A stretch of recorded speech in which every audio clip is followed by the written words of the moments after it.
मेहनत के फल का महत्व। एक नगर में प्रतिष्ठित व्यापारी रहते थे जिन्हें बहुत समय बाद एक पुत्र की प्राप्ति हुई थी। उसका नाम चंद्रकांत रखा गया। चंद्रकांत घर में सभी का दुलारा था। अति कठिनाई एवं लंबे समय इंतजार के बाद संतान का सुख मिलने पर घर के प्रत्येक व्यक्ति के मन में व्यापारी के पुत्र चंद्रकांत के प्रति विशेष लाड़ प्यार था, जिसने चंद्रकांत को बहुत बिगाड़ दिया था। घर में किसी भी बात का भाव नहीं था। चंद्रकांत की मांग पहले से ही उसकी सभी इच्छाएं पूरी कर दी जाती थी। शायद इसी के कारण चंद्रकांत को ना सुनने की आदत नहीं थी और ना ही मेहनत के महत्व का आभास था। चंद्रकांत ने जीवन में कभी अभाव नहीं देखा था, इसलिए उसका नजरिया जीवन के प्रति बहुत अलग था।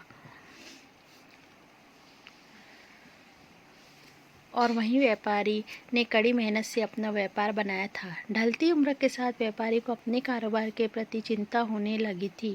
व्यापारी को चंद्रकांत के व्यवहार से प्रत्यक्ष था कि उसके पुत्र को मेहनत के फल का महत्व नहीं पता। उसे आभास हो चुका था कि उसके लाड़ प्यार ने चंद्रकांत को जीवन की वास्तविकता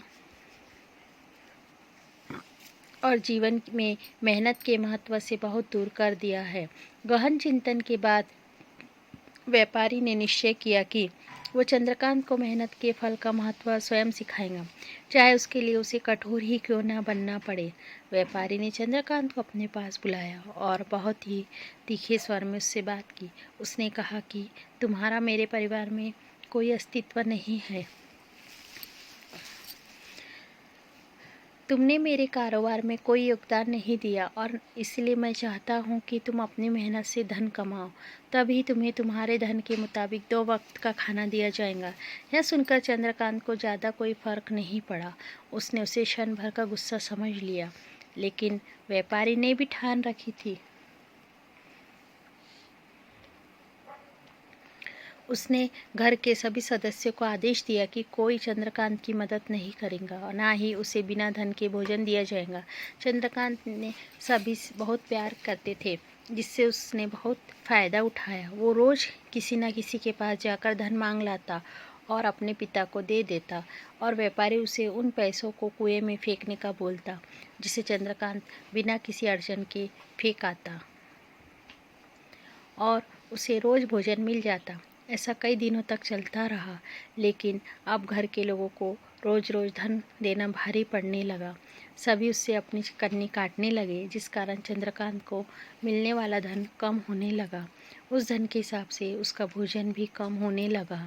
एक दिन चंद्रकांत को किसी ने धन नहीं दिया और उसे अपनी भूख को शांत करने के लिए गांव में जाकर कार्य करना पड़ा। उस दिन वो बहुत देर से थका हारा व्यापारी के पास पहुंचा और धन देकर भोजन मांगा। रोज के अनुसार व्यापारी ने उसे वो धन कुएं में फेंकने का आदेश दिया, जिसे इस बार चंद्रकांत सहजता से स्वीकार नहीं कर पाया और उसने पलट कर जवाब दिया, पिताजी, मैं इतनी मेहनत करके पसीना बहाकर इस धन को लाया और आपने मुझे एक क्षण में इसे कुएं में फेंकने का कह दिया। यह सुनकर व्यापारी समझ गया कि आज चंद्रकांत को मेहनत के फल का महत्व समझ आ गया है। व्यापारी भली भांति जानता था कि उसके परिवार वाले चंद्रकांत की मदद कर रहे हैं। तब ही एक न एक दिन सभी परिवारजन चंद्रकांत से कन्नी काट लेंगे। उस दिन चंद्रकांत के पास कोई विकल्प शेष नहीं होगा। व्यापारी ने चंद्रकांत को गले लगा लिया और अपना सारा कारोबार उसे सौंप दिया। चंद्रकांत इतनी आसानी से धन कुएं में डाल आता था, लेकिन उसे पता था